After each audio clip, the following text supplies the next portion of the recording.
14,000 people came forward for testing, and can I thank everybody who has done that. It's so important for us to keep our testing rates high at this time, but also, of course, for all of us to continue to be on high alert as the vaccine rollout continues. Until a substantial proportion of our population is vaccinated, we can't really rest on our laurels, and I'm deeply grateful to everybody who continues to come forward and gets tested, because that will allow us to consider down the track, when the vaccine rollout continues, further restrictions easing, but also thinking about when we can start considering overseas travel and the like. Now, COVID has really sharpened our government's thinking on a whole range of issues and what we need to do to continue to give our citizens the edge into the future. And I'm absolutely passionate about creating the jobs and the skills of the future. And about a year ago, I asked Professor Shergold and Mr. Gonski to put together a report for me on what we needed to do to make sure New South Wales was leading and cutting edge in terms of the global standards on how we develop jobs, how we create the skills and provide the qualifications our workforce needs in order to be able to get those jobs of the future. And I want to thank Dr. Lee, the Minister for Tertiary Education and Jobs, and in particular Professor Shergold and Mr. Gonski for the wonderful work they've done. I'll be making the report public today and accepting all of the recommendations. Cabinet's already endorsed all of the recommendations. Now, there are three key recommendations we really want to focus on today. Professor Shergold will talk about the new Institute of Applied Technology that we want to establish in New South Wales, and Mr. Gonski will talk about Careers New South Wales and also extending the HEX scheme for skills and jobs-based qualifications in addition to university degrees. Not only are these two gentlemen eminent experts in this area, in these areas, but they're also people who are, as you know, chancellors of major universities. And so it's really important for us to know that universities and TAFE will coexist with the Institute of Applied Technology, and Professor Shergold will explain how that works. But I'm very excited by the three main recommendations, which are very different and innovative. Careers New South Wales we announced yesterday. This will provide adults of all ages, students and graduates, to be able to go somewhere where industry experts, where leading careers advisors can give anyone advice on their career, on their job, and what skills they might need in order to get a new occupation. COVID's been extremely disruptive, but we also know that in the middle of the digital age, we don't know what other shocks we might have to deal with in the future. And it's really important for people to feel that they have somewhere they can go to get that advice, whether it's women who've had interrupted workforce life, whether it's students or graduates wanting some advice, or whether it's adults of any age or in any gender who feel that their career options are limited, their job's coming to an end and want to reskill. And this is a really important prospect. The Institute of Applied Technology is almost a third way. It provides collaboration between TAFE, university and industry. It means that you can be credentialed for a certificate you might have attained at a tertiary vocational education location and then graduate up to a degree. And it really shows and demonstrates that in the future qualifications might be a hybrid between a university qualification and a TAFE qualification. And industry will be involved in this process. It's really important for those who will be employing people to tell this institute the types of skills and qualifications they will need to be able to employ people for those jobs of the future. And pleasingly, the government had already announced the Meadowbank location as a wonderful education precinct, and the Institute of Applied Technology will be piloted on that site, as well as a pilot site in Kingsford, and also one other site that we'll determine in regional New South Wales. And of course, it's also important for us that all levels of qualification, whether it's in skills or trade or university, are valued in the same way. And we want to talk to the federal government about expanding the HEX system to incorporate those qualifications, which will be received at either a vocational education and training facility or at the new Institute of Applied Technology. It's really important for people to have the option to have a HEX type payment no matter what qualification they're going for. I'll now ask Dr. Lee to say a few words, and then Professor Shergold and Mr. Gonski, and then we'll be free to take questions on any topic. Thank you. Well, thank you, Premier. And can I first acknowledge David Gonski and Peter Shergold for your review of the vet sector and the higher ed sector, and say what we need to do as a government for the 21st century. Can I say that the three most important recommendations which the government has adopted in full, and the report is released today. Firstly, the Institute of Applied Technology. This is a fundamental shift in the way that we're delivering post-school education. This is, traditionally we have made up courses, we make up courses and the students do the courses, then they go and find a job. This is actually reversing that process where we're going to industry and say, what do you need for your jobs of the future? What do you need in the 21st century? And then industry will be part of the design, the delivery and the assessment of those students and those courses. This is a collaboration between industry and the Institute of Applied Technology to deliver courses that industry want, not just now, but into the future. This is a close partnership between TAFE, university, and the industry to produce those wonderful courses that industry want today. It fills that missing gap between the vocational education sector, in the first case at our pilots at Meadowbank, that will be TAFE, and higher ed, the university sector. This will fill in that missing gap where there is a unique combination of practical skills and theoretical knowledge to match the needs of industry.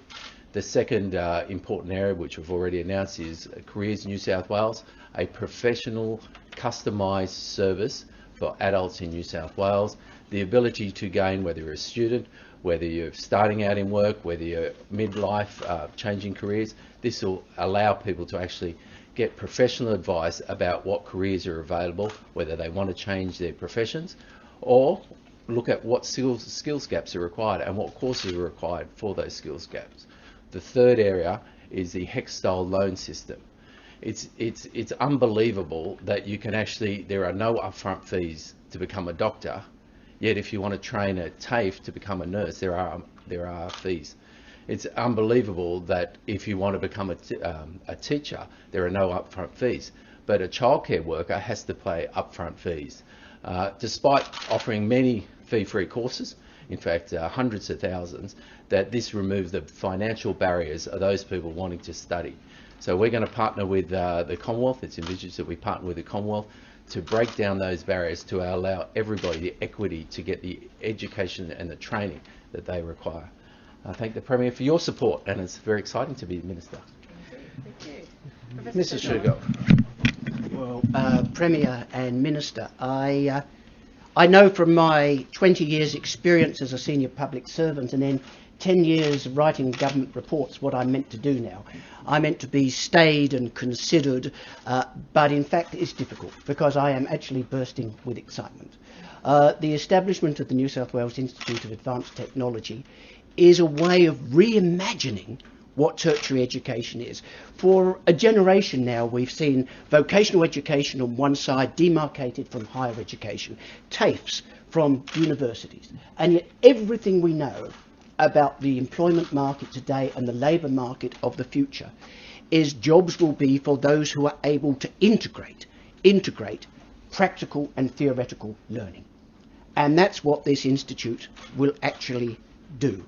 It will bring these together. It's not a dual sector institution, which is common. You know, you teach TAFE in certain classes and you teach university in other classes. Every single course at these colleges will be integrated, the practical and the theoretical, and in every case it will be oriented towards being job-ready graduates at the end, working with industry. So initially we will have colleges which will bring together TAFE and universities, but, and it is a big but, working with industry. So industry will be involved in co-designing the curriculum, in helping to deliver and in governing the colleges that we will set up under the institution. And how exciting is this? If you go to TAFE and don't finish a course, you leave essentially with nothing. If you go to university, you do 2.5 years and then you leave, all you've left with is a debt. Now imagine this institution where you go in the first year, and at the end of the first year you've already got a certificate for example, and at the end of the second year you have acquired an associate degree or a diploma, and at the third year you've got your Bachelor of Applied Technology. So on the way you've got 3 qualifications, but this is an institution which will also embrace the new world of micro-credentialing. So all along this you will be able to get badged in industry-designed micro-credentials. So at the end of 3 years you will leave with a Cert 4, an associate degree, a Bachelor of Applied Technology, and perhaps 15 badged micro-credentials. How attractive is that? Now, if you're going to do something this big and so bold, how do you do it? And I've been working with governments a long time. I think in this instance, with the Premier, we've got this right. If we're going to be bold, we need to start fast. We can't spend another 3 or 4 years with committees thinking about this.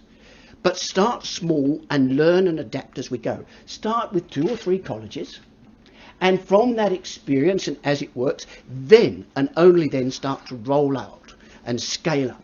This is the way I think governments increasingly need to do big reforms.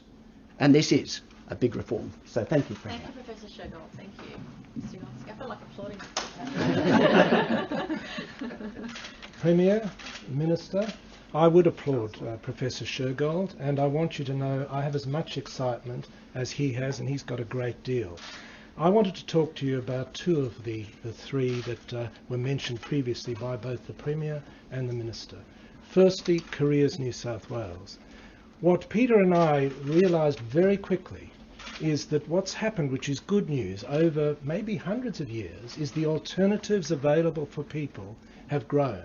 Many of the barriers to stop people enjoying life and getting very far in their professions and indeed changing professions have changed. But there's a negative. The negative is that many don't know how to do it and what's available.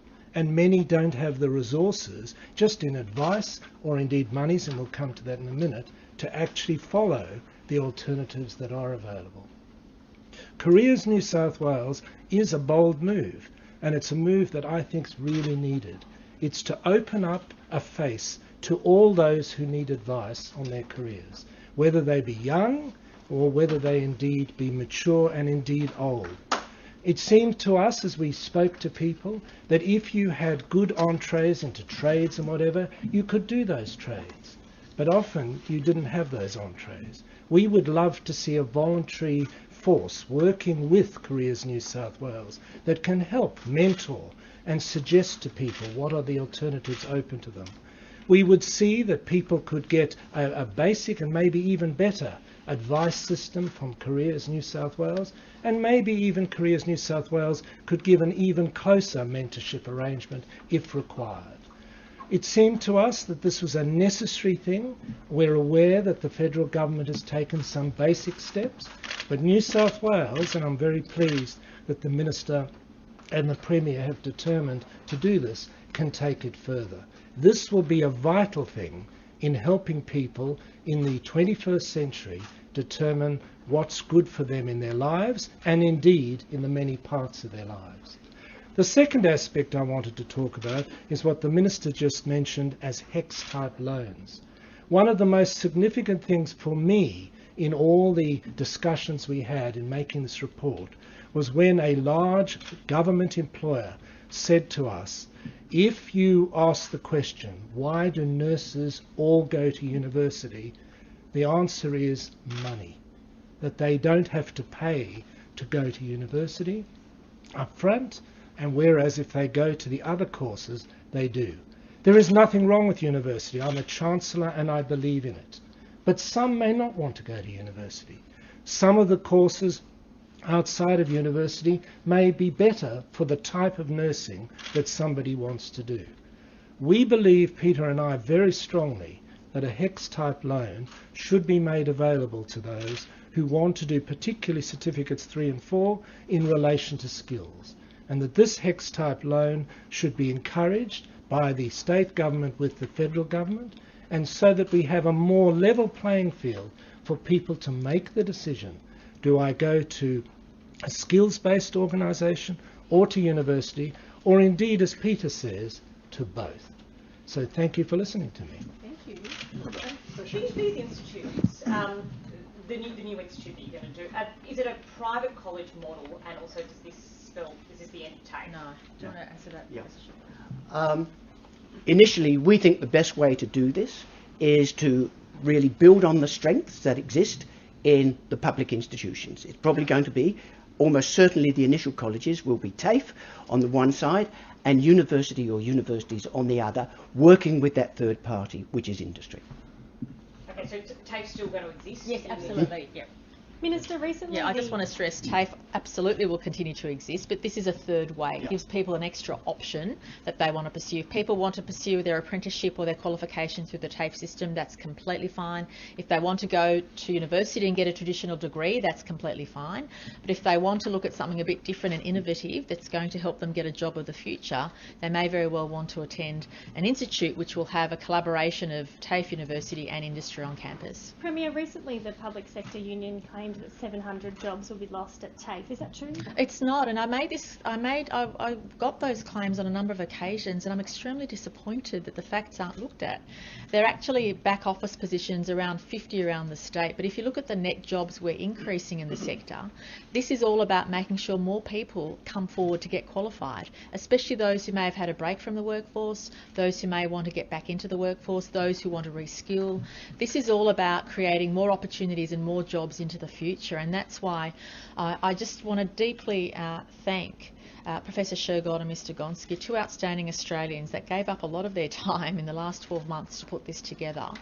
And I want to make sure this report isn't added to those reports that gather dust, but one that's implemented, because if you're passionate about jobs, skills, and making sure New South Wales and Australia doesn't fall behind but in fact sets a pace, this is the path we have to go down. Otherwise, doing the same old thing in the same old way means we get left behind, because technology is overtaking us, the digital age is overtaking us, and we also don't know what kind of disruption we're going to face in the future. And unfortunately, COVID was a scary time for many people, where their industry was under pressure, their job was under pressure, they had reduced hours. That's why we offered all of our fee-free courses. We tried to encourage people to reskill, and many did. But into the future, that fear will be replaced by excitement and the knowledge that when you've got a qualification that's really 10 qualifications in one, your opportunity to get jobs is increased. You've got lots of different opportunities. You're not just stuck in the one career pathway. You've got, as Professor Shergold used the fancy term of micro-credentials, you've essentially got 10 qualifications in one, which will help you get a job in many different sectors. And that's what we want people to feel empowered. We want them to feel that irrespective of their background or their circumstances, their financial situation is not going to hold them back either. They'll have the option to pursue a career or a job that they want, and that's what today's all about. On that, any of these credentials are great, but they're only as good as the job you get after you do the course, right? So you're hoping, I think it's about 73% of people get a job within 4 months of finishing the university degree. Would you hope that this model increases that number? Well, absolutely, and that is why industry will be involved in the Institute of High Technology, because you will have industry saying to universities and TAFEs, we want to employ X thousand people in the future, and these are the skills we need. They may currently not be offered at any institution.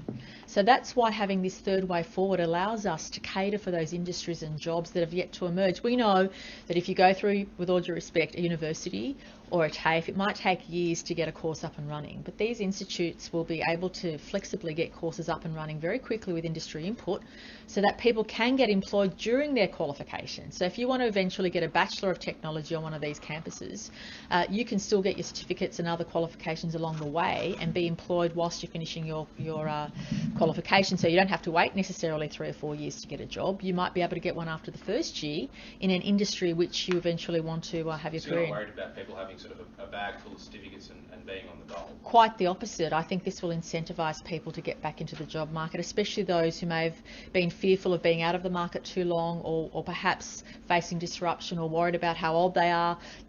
Careers New South Wales will help direct people into the best place for them to reskill, to get a qualification, or to get a different job. And you have to look at all these things in once. I hope people do take the time to read the report from or at least all the recommendations, because it does give a comprehensive picture of where New South Wales has to go, and I would love to see this rolled out nationally as well, but sometimes when you wait for all the other states to come on board, it could take years. So I actually had this conversation with Minister Lee and also with Professor Shergold and Mr Gonski, and whilst eventually we hope this becomes a national scheme, we wanted to make sure New South industry input. And the exciting thing is we've had a lot of people who'd previously left Australia and established companies and worked overseas coming back home because of the way we've handled COVID. We've also seen many businesses wanting to set up shop here, new jobs emerging. The Aerotropolis is going to bring a lot of advantage advanced manufacturing, and we need to make sure we have the skills and courses available to cater for those needs. So industry needs to be involved, because that will mean that people will get jobs without being overqualified, but quite the opposite. Their demand for their skills is high and they'll be able to get a job straight away. Why can't industry sort of collaborate more with universities or TAFEs? Like, why do we need to have a whole other entity? Yeah, the beauty of having these gentlemen put this report together is because they're heavily involved in the university sector. So I might ask one of them to answer that question, if that's okay. Look, universities do increasingly work with industry in research collaborations and in teaching. TAFE increasingly works with industry. What is being proposed here, though, is something that, for those students who want it, is something that is quite different, where actually the design and governance and delivery of the whole course is done with industry. And the purpose is that when you leave this institution, perhaps after the end of 3 years, perhaps before, you will be absolutely job ready, because the courses you've been doing are the ones that industry wants to provide. So if it's in robotics or advanced manufacturing or advanced construction or agribusiness, you actually design the college with industry around that. And then what you make sure is people are being mentored throughout those 3 years and are getting the work experience, either because they're holding jobs or part-time jobs, or because we give them the work experience. So it's not that universities don't work with industry or TAFE doesn't. It's actually giving a different orientation for this, as the Premier said, third way institution. Premier, so why can you not integrate these exact educational programs in either a TAFE or a university? Why an entire third tier? To some extent, I tell you why we're doing a third tier. It's a third way because we got to start looking differently at tertiary education. You know, 30 years ago, it made a great deal of sense that there were these trades and apprenticeships that were on the vocational side, and then there are other people who went to university. Now, what we know, because we watch what students do, is increasingly, in order to develop their careers, they have to have done both higher education and TAFE education. In fact, more university students go to TAFE after they finish than TAFE university students go to university. What it's giving us is a chance to design a new, genuinely tertiary institution, which reimagines what tertiary education needs to be to prepare for a very uncertain workforce of the future. What we want is what the World Economic Forum has called the T graduate. So you've got a depth of practical skills in a particular industry or a particular occupation, but combined with the skills that you require, which is the horizontal part of the T, in things like collaborative teamwork and problem solving, you know, where you've got those generic skills. This is a chance for us to do that. Now, what will happen, incidentally, is these colleges will start to operate as educational beacons. I have no doubt that they will influence the way we deliver education in TAFE, and I've got to be honest, it will also influence the way we do it at university. Visual representation, if I was to imagine that this is the university bubble, this is the TAFE bubble, the two of them are merging, and what's left in the middle becomes the third tier. Is that a reasonable? Including industry involvement. Yeah. Premier, Because this formalises the way industry can input into the process to make sure the qualifications are what the major industry requirements are as well. Yeah. So the third system, the IoT system, right? That's going to take people who would have otherwise have gone to TAFE. So. Right? Or university. Or university. So. Will the government... Well, not necessarily, but yeah, anyway. Yeah, so I mean, it's going to attract people who could have otherwise gone to TAFE, so there'll be potentially less people in the TAFE system. And less university. Yeah. But in the TAFE system, will the government keep the funding for TAFE at the same level, or because there's less people going to TAFE, will you reduce some of that funding? Can I say that this isn't about having anything less. This is about adding to what the offering is.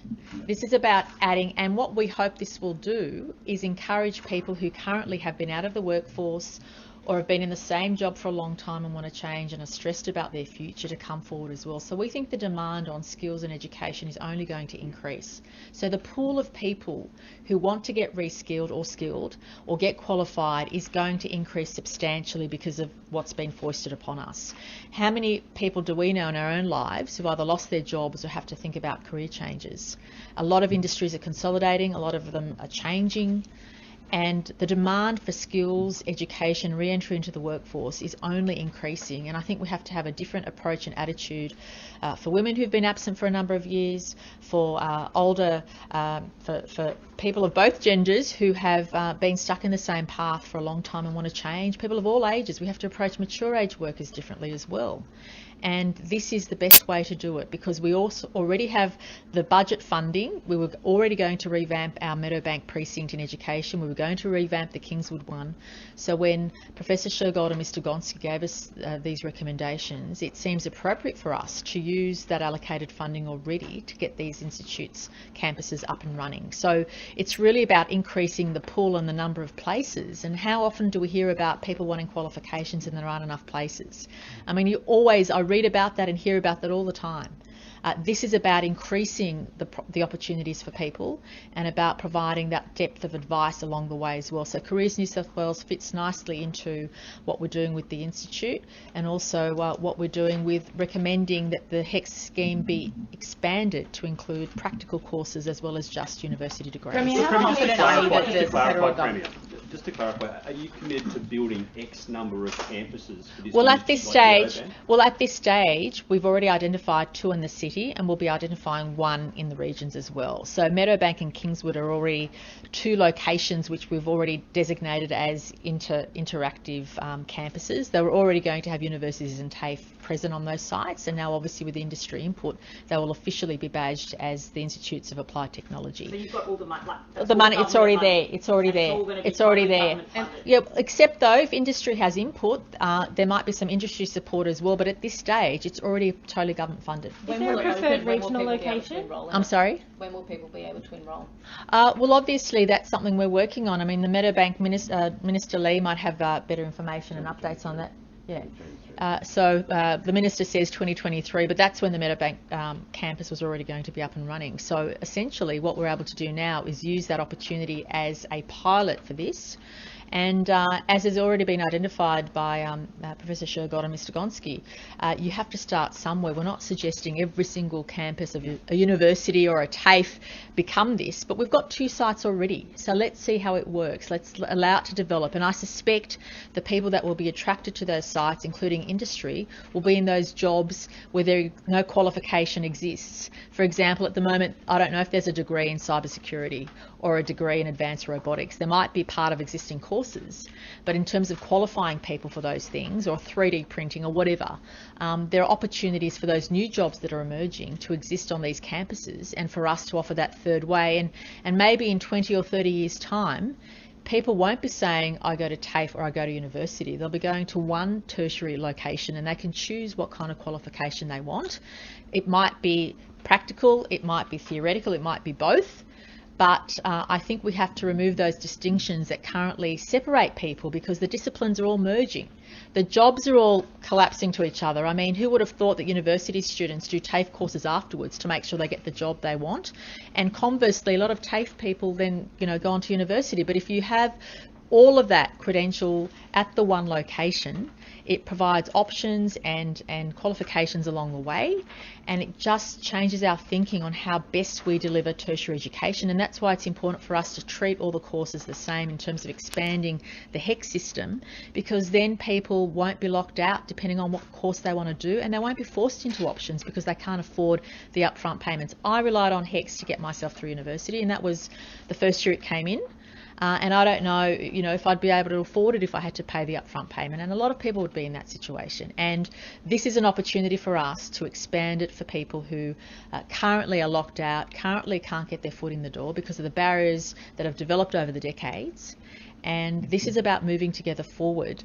It's not about this or that being better, but it's about what is the best way forward for all of our citizens in the education space. Is there a preferred regional? Just on HEX, does that, because it's a federal government scheme, does it rely solely on the federal government greenlighting it, or do you have your own? Well, look, our first option, it's always better to expand existing things that work, right? So we know the HEX system works, it's fair, you don't have to pay back until you earn a certain amount. So the HEC system, I think, is a good system. It's a fair system. If we can expand that, that would be my absolute preference. So we'll now start those conversations with the Commonwealth Government, and I'm hoping Professor Shergold and Mr Gonski might help me with that. And Dr Lee, of course. That is my first option, is for us to argue the case for an expansion of the existing system. And if we're not successful there, we'll look at other options. Have but you had certainly, any information so far that the federal government is willing to consider this? Well, I know the federal government has been doing a lot in the skills space. They've undertaken a lot of research and reports themselves. And unlike the federal government, I don't have to worry about all the other states. I have to focus on what my citizens need for the future.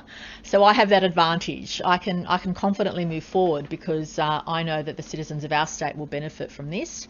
But obviously the Commonwealth's challenges are greater. They've got 5 other states and 2 other jurisdictions to be concerned with. So I think the Commonwealth will be very open to what we're putting to them, but it's a question of how we can implement it. The New South Wales Police Commissioner has, this morning has suggested an application for consent could be implemented to help record consent, I guess. Do you think that's a good idea? Well, firstly, can I commend the Police Commissioner who, for many years before he was the Police Commissioner, did many things to advance how victims are treated following a sexual assault, and also how domestic violence is viewed. And can we just acknowledge the Commissioner's long-standing work in this area has been simply outstanding. But as he said, consent is a very difficult issue to work through, and I think we'll be getting multiple suggestions on what is the best way to move forward. In fact, the Attorney-General will be putting something to us very shortly as a government, and I think it's important to have these conversations. What about an app? Do you support that? Oh, look, I'm not going to comment directly on that point. I haven't had a chance to digest what he's exactly proposing, but I would suggest these are the conversations we need to have.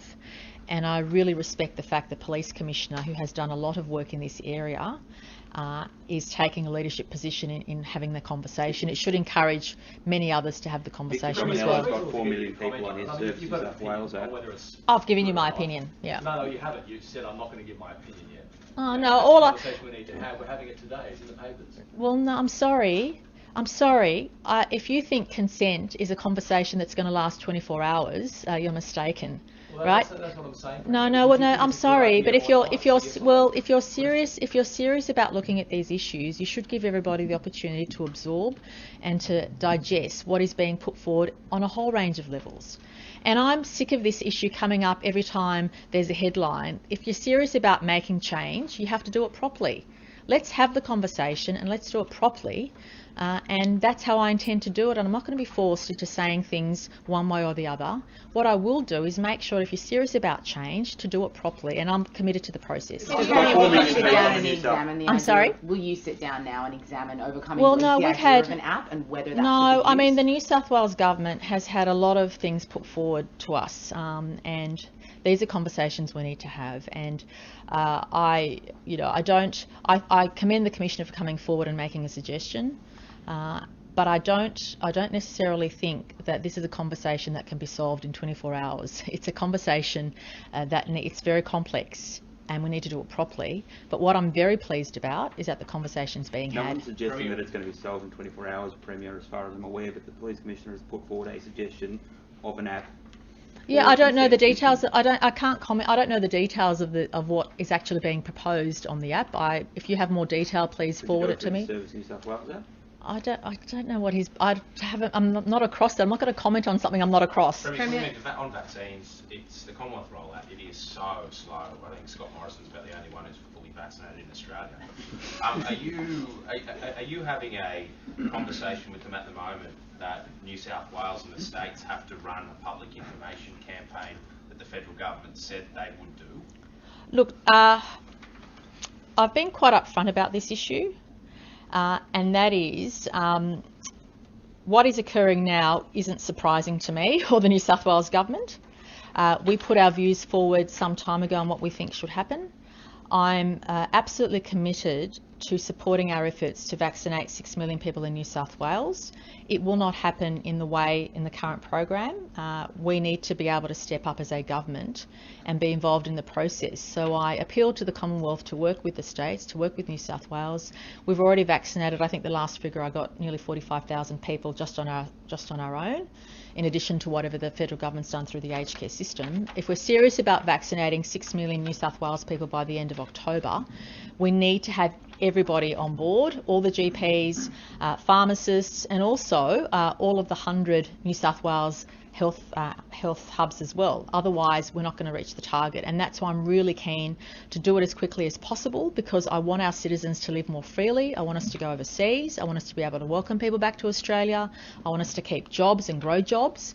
And that can only happen so long as the vaccine is rolled out as soon as possible. But I also appreciate the challenge with doses, because the supply chains globally are always disrupted. The federal government needs to be commended for having a local source of supply. So once the CSL location gets the supply up and running, that will be an enormous relief. And I want to commend the federal government for securing that local source of the vaccine, because it gives me confidence that there'll be enough doses available to reach those targets. Greg Hunt this morning made an announcement. I'll go there and then I'll come back here. Sorry, Greg Hunt this morning made an announcement about launching about 100 Commonwealth vaccination clinics nationwide, which is sort of basically what New South Wales has been offering, but sort of spread more thinly. Should the federal government just give New South Wales the vaccines and let New South Wales run it through our own GP network? Well, no, because it's difficult, because the federal government controls or has responsibility for the GP network. The states don't. We run the hospitals, and that's why we need to work together hand in glove. And I'm sure we'll get there, and I'm sure the Commonwealth and the state will work together to do that. But we need everybody. It has to be a team effort, and we need everybody on board to get to the target. We need all the GPs. We need the pharmacists. We need the New South Wales, the 100 health hubs we've already got. Well, most of them are up and running in New South Wales. We'll have all 100 of them in the next few weeks up and running. We need everybody on board to get to those targets, and then of course we need the doses. But I'm convinced, because of the local supply, that we will have the doses in due course, but we also need the distribution, because what I'm really pleased about is there's a lot of demand out there. Contrary to doomsayers, most people want to get the vaccine because they know what it represents, and that's a good thing. I'm really, really pleased about that. But we do need to work together, otherwise we won't reach those targets. And again, the federal government needs to be commended on securing that local source, because what's been demonstrated is that global situations which are outside of the control of Australia can disrupt the importation of those doses. So it's really important for us to have the local supply, but it's also important for us to have the distribution channels. And I think that to get to our targets, everybody needs to be on board, Commonwealth and states working together. And that's been my position from the first day. And that's why after phase 1B, as it's called, I want the state to stand up and continue to offer the vaccination to members of the public. Otherwise, I fear we won't get to the end of those targets. Last few questions, please. Yesterday, Labor and the Greens are really upset about the way it's been handled. Will you give their staffers an opportunity to contribute? Can I just say one thing? It was my prerogative to undertake this review, and as a former Sex Discrimination Commissioner and someone who's worked in this building and worked as a minister, I think Ms Gower is credentialed in such a good way. And regrettably, as we all know, no matter what I do, some will complain about I haven't gone far enough, or I haven't included this, or I haven't included that. But it's my prerogative from time to time as the Premier of this state to determine the best course of action forward. And I purposely didn't announce it publicly, because these are the conversations I'd be having instead of actually being given recommendations on what we need to do to move forward. So when Ms Gower presents to me her report, I will read it thoroughly, and if there are any holes, any gaps, I mean, I did not want to presume that we had any problems in our system, but I also want the confidence, and this is very important to me, I want the confidence that anyone who feels something wrong has happened against them, that they are comfortable enough to be able to come forward and have the protection they need and to be heard. And if I don't have that confidence, changes will be made. As you know, technically the Premier can't control what the Parliament has its own rules and regulations. The Premier is responsible, however, as onto ministerial officers and staff in terms of how they deal with these issues. And so I've asked Ms Gower to look at both systems. It's my prerogative to ask her to do that. I've left it completely open to her as to who she speaks to. I've left it completely open to her as to what she does. The terms of reference are very broad and very encompassing, and I have full confidence that I've asked her to be brutal in her assessment, and if there are any gaps, I want the community to be assured that they will be filled, because I wouldn't have embarked on this process had I not wanted to give myself the confidence. I want to go to bed at night every night knowing that our system is foolproof and that it protects victims and it protects people who want to go through the process and need support, and that's very important to me. In regards to consent and that conversation around it, do you believe that there needs to be a holistic approach? Would you support the idea of curriculum changing? Well, this is an issue which requires a multifaceted response, and respect is the most important thing, and you can teach respect, but you've got to see examples of respect as well. You've got to see examples of it in order to be able to grow up knowing what it means. And I think there's a lot of cultural issues we have to deal with in this regard. It's not going, as I said, it's hardly going to take a day or a week, or this will take time for us to be fully confident that we have a society which respects men and women equally and treats men and women equally. And I think we have a way to go. When did you first reach out, I guess, to the federal government to offer support in terms of the vaccine rollout, and have you heard back at all? We've been having these conversations for quite some time. I think I've made public comments now for quite some time as well. But and it's not about us and them, it's about working together, and it's about being realistic on the targets and about being realistic on what GPs can handle and the doses that we're getting. It seems to me that we're going to get a massive supply all of a sudden. So in order to get the distribution out all of a sudden, you're going to need multiple channels, and that's the theory that we've been working on. We've assumed that once the local supply in Australia gets up and running, there's going to be a lot of doses available quickly, and that's why it's important to get it out quickly, and that's why New South Wales is building up our systems. I'm proud of the fact that we dispense about 90% of doses we get, so if we get more doses, we'll dispense them.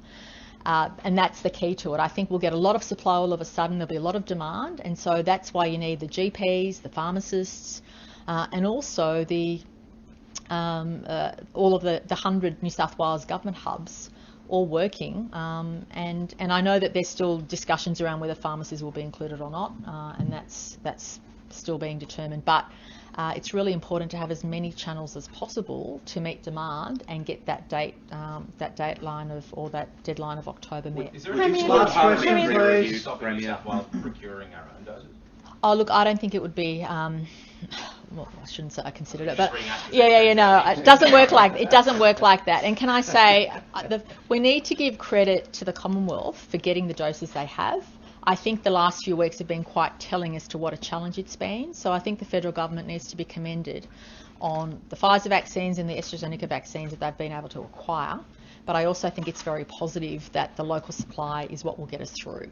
And if we didn't have that local supply, I'd be concerned. But I'm very grateful the federal government had the foresight to make sure we can manufacture the AstraZeneca vaccine in Australia. And I'm confident that there'll be a time when there'll be a lot of supply coming onto the market all of a sudden, and we need to make sure that we have the channels to get that out to everybody, and that's why I want us to work more closely with the federal government, to work together to be able to do that. Premier, the upper house voted to refer you to ICAC yesterday. Parliament, Premier, that prompted your review? No, it was actually, as I said yesterday in Parliament, it was actually, I was very shocked and upset when I heard about Ms Higgins' experience, and I just wanted to make sure that the workplaces that the New South Wales government has responsibility for do create a culture, and it's not just about the rules and the processes, it's the culture. It's making sure there's a culture where people feel comfortable, that they're not going to be treated in any way but with compassion and kindness, and I just want to make sure people feel that about the culture that I'm and my government is responsible for, and I just wanted to make sure that was stress test.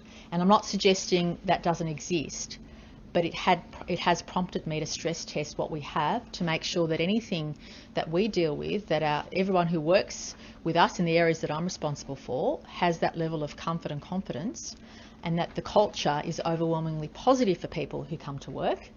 And that's certainly something that I feel strongly about. Thank you, everybody. The Sorry. Upper House referred you to ICAC yesterday. Did you want to respond on? Oh, they do that every day. What's different? What is your involvement in the Cobb Highway and the country? Look at the estimates hearings. Thank you.